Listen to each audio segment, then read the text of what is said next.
Impact Family, impacting the world through healthy family. Shalom sahabat Impact Family yang dikasihi Tuhan. Nah, apa kabar saudara? Hari ini apa doa saudara kepada Tuhan? Apakah hubungan saudara sedemikian akrabnya seperti yang terjadi pada suatu kali seorang yang bernama Hana? Ya, dia mempunyai suami namanya Elkana.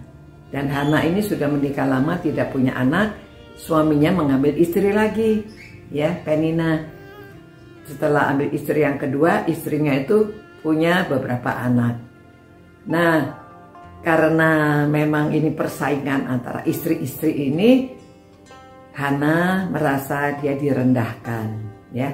Karena jadi pada waktu Elkana memberi persembahan atau dia selalu si Penina itu bagiannya lebih banyak, Hana bagiannya lebih sedikit ya, karena Hana dianggapnya ya Hana sendirian, dapat bagiannya lebih kecil.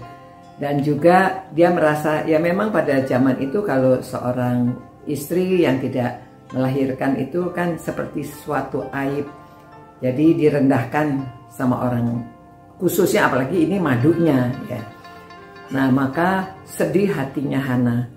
Lalu dia pada waktu ke rumah Tuhan, di situ ada imam namanya Imam Eli, dan dia berdoa, ya. Dia berdoa dengan hati pedih. Saya bacakan ayatnya 1 Samuel pasal 1 ayat yang ke-10 sama 11, ya. Yang ke-10 berkata demikian. Dan dengan hati pedih ia berdoa kepada Tuhan sambil menangis terseduh-seduh, ya saudara, hatinya pedih sekali, sedih sekali. Kemudian bernazarlah ia, katanya. Jadi dia berdoa sambil bernazar, ya. Jadi ini bicara kepada Tuhan.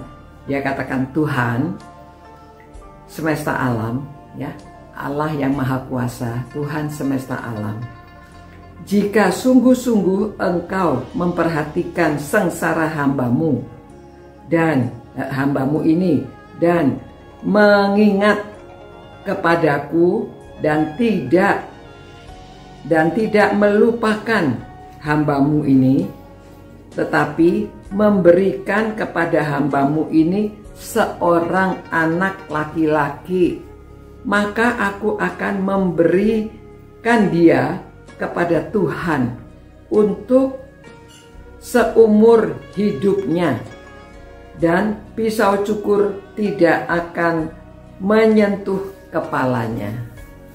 Saudara, jadi dia berdoa sambil bernazar.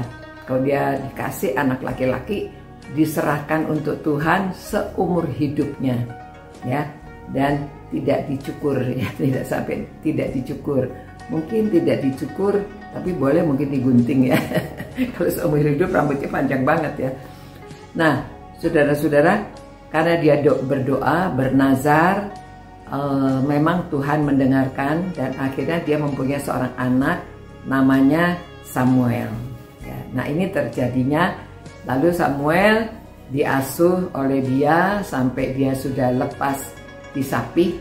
Lalu Samuel diserahkan ke rumah Tuhan, ya, ke Imam Eli, supaya diasuh oleh Imam Eli. Dan saudara tahu akhirnya Samuel ini menjadi seorang imam, ya, seorang hakim.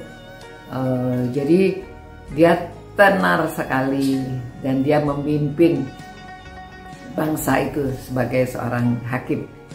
Saudara-saudara, kalau kita berdoa, kita bernazar, nazarnya itu harus dipenuhi, ya, harus dilaksanakan. Jangan nanti sudah bernazar, aduh nanti dulu Tuhan, lalu karena dia baru punya anak, ya sayang-sayang dia kepengen sama anaknya terus harusnya ya. Tetapi karena dia sudah bernazar, dia serahkan kepada Tuhan. Nah, saudara, kadang-kadang kita juga berdoa, ya, jangan sampai setelah doa lalu kita berubah pikiran, ya, tidak jadi, ya, mau menyerahkan anaknya supaya menjadi hamba Tuhan kalau dia besar. Tapi akhirnya ya nanti dulu, ini dulu, itu dulu. Nah, jadi kita harus apa yang kita sudah nasarkan, kita laksanakan. Jangan khawatir, karena Tuhan akan memberikan yang terbaik bagi saudara dan keluarga saudara. Tuhan, terima kasih Tuhan. Kami belajar dari firman-Mu, dari Alkitab, mengenai doa dengan nasar, supaya kami berani, kami juga meminta, dan kami melaksanakan apa yang sudah kami janjikan kepada Tuhan. Berkati Tuhan anak-anak-Mu ini, berkati kami semuanya, karena kami berdoa dalam nama Tuhan Yesus. Amin. Ya, saudara-saudara, mari kita melaksanakan firman Tuhan dengan sungguh hati. Sampai jumpa pula. Ciao. Impact Family, impacting the world through healthy family.